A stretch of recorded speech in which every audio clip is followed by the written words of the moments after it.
Hello दोस्तों, कहानी चार आने का हिसाब। बहुत समय पहले की बात है।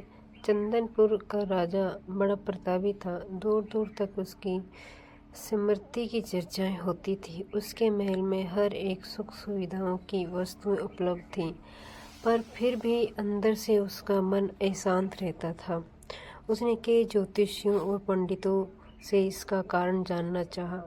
बहुत से विद्वानों से मिला। किसी ने कोई अंगूठी पहचानी तो किसी ने यज्ञ करवाया, पर फिर भी राजा का दुख दूर नहीं हुआ। उसे शांति नहीं मिली।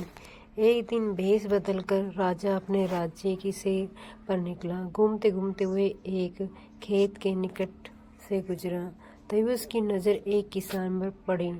किसान ने फटे पुराने वस्त्र धारण कर रखे थे और वह पेड़ की छाँव में बैठकर भोजन कर रहा था।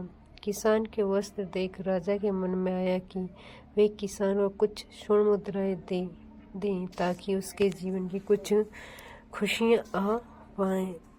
राजा किसान के सम्मुख जाकर बोला, मैं एक राहगीर हूँ। मुझे तुम्हारे खेत पर ये 4 स्वर्ण मुद्राएं गिरी मिली। चूँकि ये खेत तुम्हारा है, इसलिए ये मुद्राएं तुम ही रख लो। किसान, ना सेठ जी, ये मुद्राएं मेरी नहीं हैं। इसे आप ही रखें या किसी और को दान कर दें। मुझे इनकी कोई आवश्यकता नहीं। किसान की यह प्रतिक्रिया राजा को बड़ी अजीब लगी। वह बोला, धन की आवश्यकता किसे नहीं होती, भला आप लक्ष्मी को न कैसे कर सकते हैं। सेठ जी, मैं रोज 4 आने कमा लेता हूँ और इतने में ही प्रसन्न रहता हूँ। किसान बोला, क्या आप सिर्फ 4 आने की कमाई करते हैं और उतने में ही प्रसन्न रहते हैं? यह कैसे संभव है? राजा ने अचरज से पूछा। सेठ जी, किसान बोला, प्रसन्नता इस बात पर निर्भर नहीं है कि आप कितना कमाते हैं या आपके पास कितना धन है। प्रसन्नता उस धन के प्रयोग पर निर्भर करती है। तो तुम इन 4 आने का क्या क्या कर लेते हो? राजा ने उपहास के लहजे में प्रश्न किया। किसान भी बेकार की बहस में नहीं पड़ना चाहता था। उसने आगे बढ़ते हुए उत्तर दिया, इन 4 आनों में से एक मैं कुएं में डाल देता हूँ, दूसरे कर्ज चुका देता हूँ, तीसरा उधार में दे देता हूँ और चौथा मिट्टी में गाड़ देता हूँ। राजा सोचने लगा।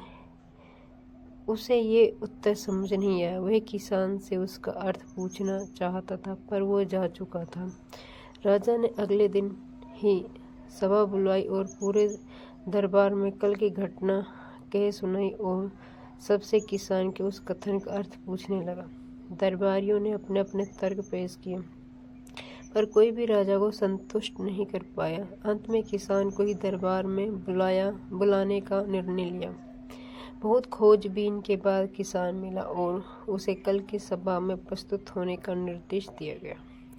राजा ने किसान को उस दिन अपने भेष बदल कर भ्रमण करने के बारे में बताया और सम्मानपूर्वक दरबार में बैठाया। मैं तुम्हारे उत्तर से प्रभावित हूँ और तुम्हारे 4 आने का हिसाब जानना चाहता हूँ। बताओ, तुम अपने कमाए 4 आने के किस तरह खर्च करते हो जो तुम इतना प्रसन्न और संतुष्ट रह पाते हो? राजा ने प्रश्न किया। किसान बोला, हुजूर, जैसा कि मैंने बताया, मैं 1 आना कुएं में डाल देता हूँ, यानी अपने परिवार के भरण पोषण में लगा देता हूँ। दूसरे मैं कर्ज चुकाता हूँ, यानी मैं अपने वृद्ध माँ बाप की सेवा में लगा देता हूँ। तीसरा मैं उधार दे रहा हूँ, यानी अपने बच्चों की शिक्षा दीक्षा में लगा देता हूँ। और चौथा मैं मिट्टी में गाड़ देता हूँ, यानी मैं 1 पैसे की बचत कर लेता हूँ ताकि समय आने पर मुझे किसी से मांगना ना पड़े और मैं इस धार्मिक, सामाजिक या अन्य आवश्यक कार्यों में लगा सकूं। राजा को जब किसान की बात समझ आ चुकी थी, राजा की समस्या का समाधान हो चुका था। वह जान चुका था कि यदि उसे प्रसन्न एवं संतुष्ट रहना है तो उसे भी अपने अर्जित किए धन का सही उपयोग करना होगा। मित्रों, देखा जाए तो पहले की अपेक्षा लोगों की आमदनी बढ़ी है, पर क्या उसी अनुपात में हमारी प्रशंसा भी बढ़ी है? पैसों के मामले में हम कहीं न कहीं गलती कर रहे हैं। लाइफ को बैलेंस्ड बनाना बहुत ज़रूरी है और इसके लिए हमें अपनी आमदनी और उसके इस्तेमाल पर ज़रूर गौर करना चाहिए। नहीं तो हम भले लाखों रुपये कमा लें पर फिर भी प्रसन्न एवं संतुष्ट नहीं रह पाएंगे। अगर दोस्तों कहानी पसंद आई हो तो लाइक से सब्सक्राइब जरूर करें।